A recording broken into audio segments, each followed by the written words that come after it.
Bonjour et bienvenue dans le nouveau podcast de la médiathèque de Chaponneau, le 15e podcast publié depuis la réouverture de la bibliothèque. Donc au programme cette semaine, la semaine dernière, on vous avait proposé un palmarès sur les incontournables CD et bandes dessinées de l'année 2015. On va cette semaine parler uniquement de fiction, de romans, de livres sans images, à la fois dans le secteur adulte, donc pour les plus grands, et pour les plus jeunes, les enfants, et même pour les ados qui ont droit aussi de lire.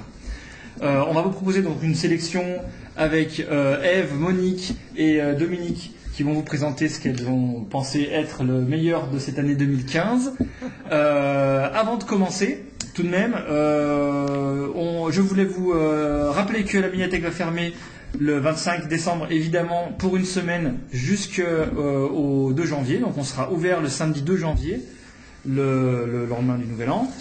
Et on sera ouvert également le surlendemain, le dimanche 3. Pour ceux qui seraient peut-être que nous serions fermés, on sera ouvert donc le week-end du 2 et 3 janvier, au matin comme d'habitude. La première animation de l'année 2016, ce sera l'heure du conte. Elle aura lieu le 9 janvier, le samedi 9 janvier à 10h. C'est bien l'heure du conte qui a lieu pour les 7-11 ans. Non, pour les 5-10 ans. Ouais, les 7-11 ans, c'est le story time. Et qui sera sur la thématique qui est intitulée La ronde des saisons. Donc, qui sera sur la thématique des saisons. On entend des bips et des gros camions derrière parce qu'on est en train de refaire l'esplanade derrière la bibliothèque. Donc c'est normal, comme la semaine dernière, vous entendez un petit peu des camions qui passent. Écoute, Ève, si tu veux te lancer. Allons-y. Alors, je pourrais vous donner une liste interminable de bouquins à lire pour cette année. Mais voilà, il y en a qui m'ont beaucoup plus plu que d'autres et vous pouvez les mettre sans aucun souci sous le sapin si vous n'avez aucune idée de quoi offrir à vos amis, vos familles. Donc il y a une petite liste parmi laquelle je vais mettre en avant le roman d'Alexandre Postel qui s'appelle L'Ascendant et ensuite un polar de Paula Hawkins qui s'appelle La fille du train dont on a beaucoup parlé cette année et dont je vais vous parler aussi. Alors, L'Ascendant, pour commencer, c'est un roman très original. C'est l'histoire d'un type qui a 36 ans environ, qui bosse dans la téléphonie mobile, et il apprend le décès brutal de son père suite à une crise cardiaque. Donc c'est lui qui doit régler un petit peu les affaires de succession. Et on apprend qu'il n'a pas revu son père depuis au moins 2 ans. Donc on sait qu'il y a anguille sous roche. Et il décide de prendre le train et d'aller dans la région de Clermont-Ferrand pour aller, avec les clés qu'on lui a remis, donc aller visiter la maison de son défunt père. Et ce qu'il va découvrir dans cette maison va lui en apprendre énormément sur la personnalité sombre et mystérieuse justement de ce père qu'il connaît très très mal. Et en fait, en forme d'héritage, ça va être un vrai cadeau empoisonné. Et pendant 4 jours, la vie de ce type va s'en trouver bouleversée parce qu'il va devoir prendre une décision suite à cet héritage. Qu'est-ce qu'il va en faire, à qui il peut ou à qui il va vouloir en parler. Et on le retrouve en fait tout à fait au début du roman. Il est en train de parler à son psy et il lui parle de ces 4 jours qui ont absolument bouleversé sa vie. Il y avait un avant ces 4 jours et un après.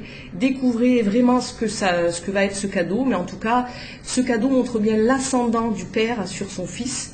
Voilà, même pour un vieux monsieur et un grand-fils de 36 ans. Lisez-le, c'est absolument génial, ça se lit très très vite et c'est une excellente surprise. Il avait aussi écrit Un homme effacé, qui parlait d'une histoire d'un professeur qui avait été mis en accusation pour détenir des images pédopornographiques sur son ordinateur à la faculté. Donc ça aussi, c'était un excellent premier roman. Voilà, il faut vraiment à tout prix le lire. Donc ensuite, chez Sonatine, il y a La fille du train. Ça sera le polar pour moi de l'année. Un polar très original puisque c'est l'histoire d'une fille paumée. En fait, elle a perdu son boulot et pour donner un petit peu... on va dire, lui donner un petit peu l'impression d'exister encore. Elle va se donner une deuxième vie en allant tous les jours, en faisant le même trajet en train entre chez elle et le cœur de Londres. Et tous les jours, le train va s'arrêter devant une maison à un feu de travaux. Et tous les jours, à la même heure, elle va observer ce qui se passe à travers les vitres d'une maison qu'elle a repérée. et elle va rentrer, elle va s'immiscer, elle va inventer, elle va imaginer et fantasmer l'histoire de ce couple qu'elle voit à travers les vitres. Jusqu'au jour où quelque chose va se passer par rapport à ce couple. Et voilà Tipa que notre jeune femme va essayer de mener l'enquête à sa façon. Et ça va bousculer pas mal de la véritable histoire, mais c'est très original. Et on s'est tous posé la question quand on est dans le train, on croise des gens, des regards, on se dit à quoi ils pensent, d'où ils viennent, où est-ce qu'ils vont. Et bien en fait c'est exactement ce qui arrive à cette fille, comment elle invente une vie et comment elle va se redonner du corps à la sienne alors qu'elle est en totale perdition. Donc ça c'est à lire impérativement et même à offrir comme cadeau, c'est super. Et alors je vous fais juste une petite liste très rapide de bouquins que vous pouvez aussi mettre sous le sapin. Il y a Profession du père de Sorge Chalandon, Les jours infinis de Claire Fuller, L'orangerie de Larry Tremblay, très d'actualité par rapport aux attentats, Soudain seul d'Isabelle Autissier, Délivrance de Toni Morrison, Tout ce qui est solide se dissout dans l'air de Dara McKeown, enfin D'après une histoire vraie de Delphine de Vigan, et Soumission de Toni Morrison. Je vous en ai parlé ou pas? Non, pardon, et Soumission, excusez-moi, de Houellebecq. Voilà pour moi, voilà, n'hésitez pas. Tu n'auras pas mis le Goncourt dedans? Eh bien, j'ai mis D'après une histoire vraie de Delphine de Vigan. Non, j'ai pas parlé du concours que je n'ai pas lu. Oui, voilà, je ne peux pas en parler. Nul, en fait. Non, je ne peux pas en parler. Bon. Mais dès la première page, il m'a semblé très hermétique. Mais voilà. Et bah c'est tout du coup pour les romans adultes, c'est déjà pas mal. On peut passer donc au roman ado, c'est ça? Voilà, enfin collégien on va dire. Alors bon, c'est une sélection qui ne donne pas forcément les meilleurs titres de l'année, c'est pas toujours facile, mais en tout cas des très bonnes lectures. La première que j'ai choisie, c'est une série, Les Survivants. L'auteur c'est Erin Hunter, qui a déjà écrit La Guerre des clans, La Guerre des ours, qui sont des séries vraiment références. Et celle-ci, pour l'instant, comprend 2 volumes, Les Survivants, Lucky le solitaire, tome 1, et L'ennemi dans l'ombre, le 2. Alors l'histoire du premier volume, donc une mystérieuse catastrophe frappe la Terre, les chiens rescapés sont livrés à eux-mêmes dans un monde étrange et dévasté, et surtout un monde où les humains ont presque tous disparu. Alors pas de nourriture, une eau empoisonnée, de nombreux ennemis affamés, donc le décor est planté. Donc ces personnages, en l'occurrence des chiens, sont très attachants. Il est difficile de ne pas s'émouvoir à certains moments du récit devant la solidarité et l'immense amitié qui se forment entre eux. Ils ont tous des caractères bien différents et chacun à sa manière apporte un petit plus à l'aventure. Pour l'histoire, elle est bien écrite, bien amenée. Le suspense est très souvent présent. On a affaire à vraiment un excellent auteur. On a envie de savoir ce qui va arriver à cette bande d'amis, comment ils vont pouvoir s'en sortir face aux diverses embûches. On est complètement pris dans l'histoire et au fur et à mesure des pages, on va découvrir un univers bien construit, intéressant, pas de répétition, pas de temps mort. En bref, voilà un très bon livre qui fait réfléchir au comportement en groupe et à notre société, plus généralement, mais qui peut être aussi apprécié par un adulte sans problème. Alors, le deuxième, très différent, bon déjà c'est pas une série. Là, c'est une histoire totalement ancrée dans le réel. Il s'agit de L'Apache aux yeux bleus. Alors, ancrée dans le réel, puisque c'est inspiré de l'histoire vraie d'Herman Lehmann, kidnappé par des Apaches en 1870. Donc, on voit qu'on change complètement de registre. Donc, ce jeune garçon n'a que 11 ans quand il va être kidnappé et il va vivre 9 ans au sein de cette tribu, gagnant le respect de tous, ou presque, par son courage, son intelligence et son adaptabilité, devenant même le meilleur voleur de chevaux. Et en 1879, il retrouvera sa famille biologique lorsque les Indiens sont contraints d'abandonner le combat et de rejoindre les réserves. L'histoire donc d'un destin extraordinaire, c'est le moins qu'on puisse dire, qui défie les normes et parle de liberté, d'entente, de diversité culturelle, de famille, d'amitié. En bref, un roman jeunesse captivant, à la fois très divertissant et très instructif, personnage attachant et puis surtout un bel hommage au peuple indien. Alors, le suivant, on change encore d'univers, c'est à nouveau une série mais sur 2 volumes, là on est dans la SF, science-fiction, c'est Effacé, tome 1 et 2, de Terry Terry, ça ne s'invente pas, T-E-R-I pour le prénom, T-E-2-R-Y pour le nom de famille. Alors l'histoire, Là, le gouvernement a trouvé un moyen idéal, entre guillemets, pour éradiquer la vague de délinquants juvéniles qui frappe la génération en cours. Effacer la mémoire des jeunes criminels pour ensuite les placer dans des familles d'accueil afin qu'elles puissent avoir un nouveau départ dans la vie. Pour pouvoir contrôler leurs émotions, tout a été prévu, éviter les débordements. Ces jeunes sont équipés d'un dispositif leur indiquant quand ils sont trop stressés, émotifs, en colère, etc. Et si ça ne rigole pas, si ce dispositif s'affole de trop, ils risquent le coma ou même la mort. Et donc notre héroïne, elle, Kila, elle se réveille à l'hôpital, elle a été effacée, n'a aucune idée de qui elle a été, et elle va tout réapprendre sous le contrôle sévère de ses parents adoptifs. Mais, malgré son effacement, elle fait d'étranges cauchemars et se découvre des aptitudes qu'elle ne devrait plus avoir, comme si son passé s'obstinait à remonter à la surface. Je n'en dis pas plus, une histoire pleine d'action, de rebondissements, d'échanges, c'est haletant, vibrant, porté par une écriture intelligente, pleine d'émotions et de tensions. Donc suspense, une grande intensité dans chaque page, et chaque chapitre recèle son lot de surprises absolument sidérantes. Un roman jeunesse aussi intéressant dans ce qu'il soulève de questionnements éthiques. L'auteur, avec subtilité, nous amène à nous interroger sur notre propre morale, notre positionnement en tant qu'individu dans une société critiquable. Voilà, c'était un petit peu 3 coups de cœur, mais je le redis, c'est pas facile de faire des sélections quand on a aimé tellement de livres. Alors maintenant, je vais passer plutôt aux enfants d'école primaire. J'ai pas relevé de titre, j'ai surtout eu envie de mettre en avant une série en 4 volumes qui s'appelle Les Grandes Vacances. Les Grandes Vacances. C'est adapté d'un dessin animé qui passe ou qui est passé sur France 3. Et si j'ai choisi de mettre en avant, c'est que c'était un pari pas gagné d'avance. Le but de cette petite série, c'est faire découvrir la Seconde Guerre mondiale aux enfants de 7, 9, 7, 10 ans, telle qu'elle s'est passée en France. Alors, cette période de la guerre, on va la découvrir à travers les yeux d'Ernest, 10 ans, et Colette, 6 ans, envoyés en Normandie chez leurs grands-parents pour échapper au bombardement de Paris. Le style est parfait, facile à lire, tout en ne tombant pas dans un mauvais français ou dans des facilités d'écriture. Beaucoup d'images, aussi d'illustrations tirées du dessin animé. Et la trame est vraiment passionnante, mêlant histoire et rivalité enfantine à la grande histoire. Déjà, j'ai recueilli des témoignages de lecteurs, de jeunes lecteurs qui l'ont lu, qui l'ont bien apprécié, et c'est ce qui me fait dire que c'est un pari gagné, parce que c'est pas évident d'expliquer la Seconde Guerre mondiale à des enfants de cet âge-là. Ça pose un petit peu, des bases, et ils auront tout le temps de découvrir la suite plus tard. Voilà. Très bien pour tout ce qui est littérature, enfants et jeunesse. On va passer maintenant à Dominique. Tu vas nous parler de quoi, Dominique? Alors, moi, je vais vous parler d'une petite collection. Alors, Monique vous a parlé tout à l'heure d'un roman avec des Apaches. Moi, ça s'appelle Petit Cheyenne.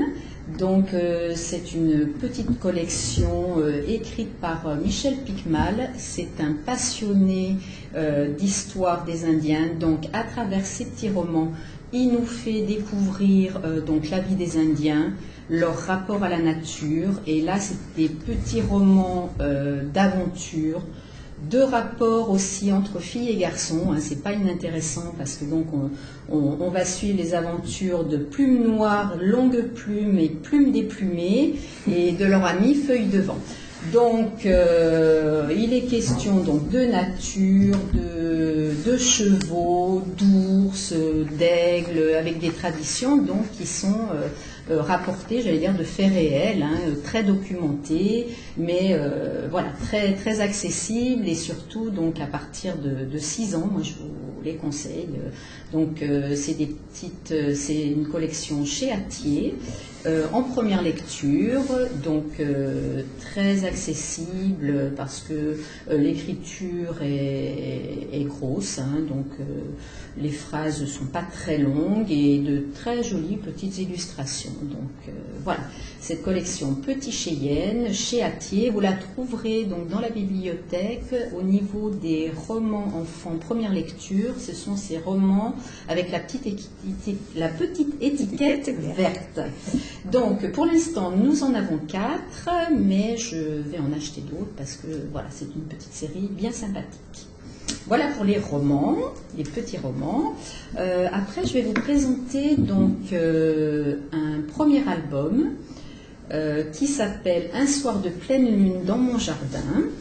Donc déjà, c'est un grand format cartonné, hein, donc voilà, c'est intéressant au niveau du format. Et donc, voilà, on se demande souvent ce qui se passe la nuit, et notamment la nuit dans le jardin. Donc, au fil des pages, on va assister au montage et au démontage d'une maison par des petits fantômes. Donc, de page en page, on découvre donc la construction, la déconstruction. Il y a plein de petits détails et c'est surtout ce qui est intéressant, c'est que les enfants vont s'attarder à regarder d'une page à l'autre ce qui a changé, ce qui a été modifié. Voilà.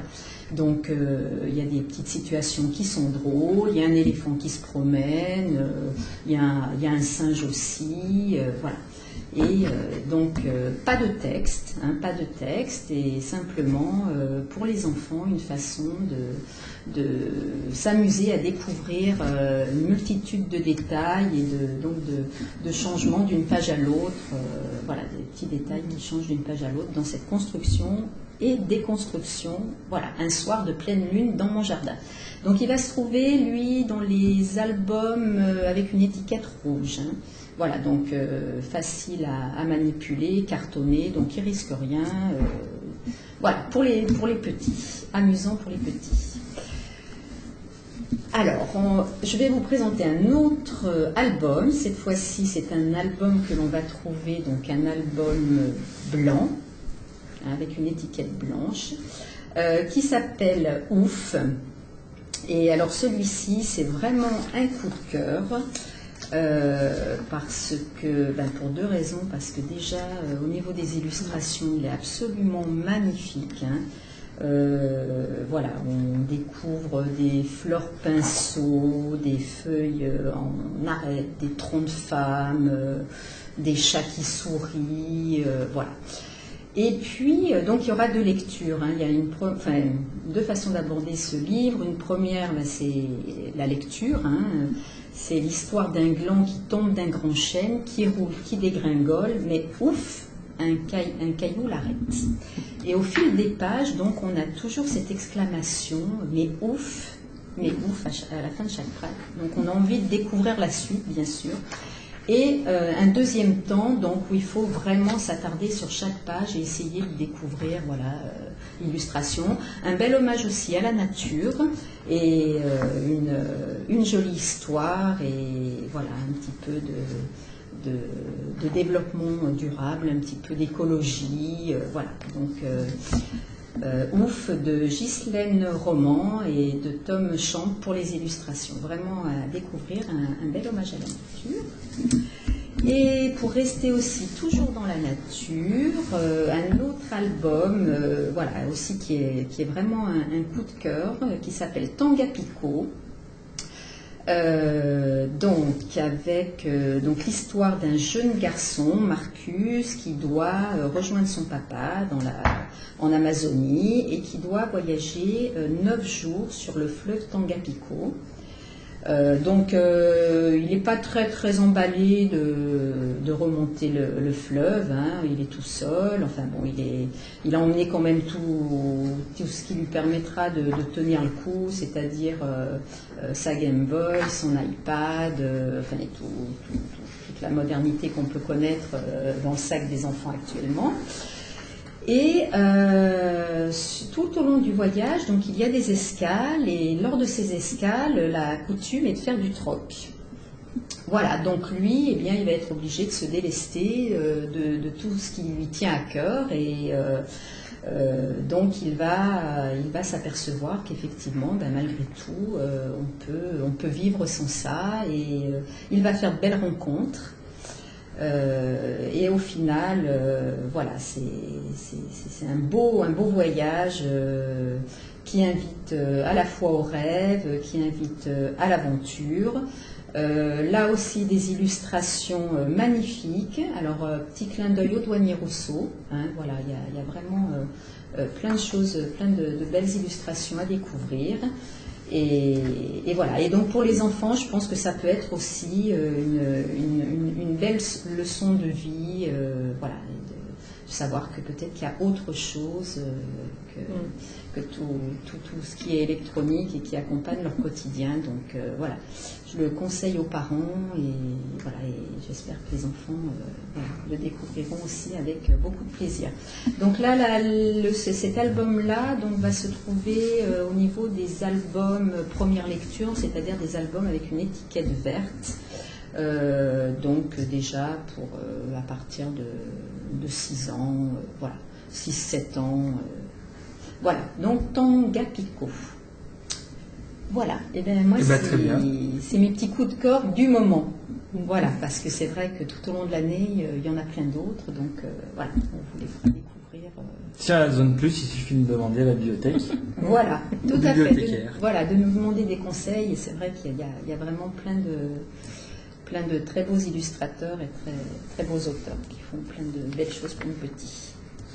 Eh bien super, l'émission touche à sa fin. On vous aura présenté donc le palmarès des meilleures fictions de cette année 2015. Si vous en voulez plus ou si vous voulez en réserver, n'hésitez pas à venir à la bibliothèque pour le faire. Sur l'article internet du podcast, vous y retrouverez tous les titres et l'accès au catalogue qui vous permet de les réserver de vous-même. Et la semaine prochaine, on se retrouve avec le palmarès des meilleurs films et des documentaires les plus empruntés sur cette année 2015.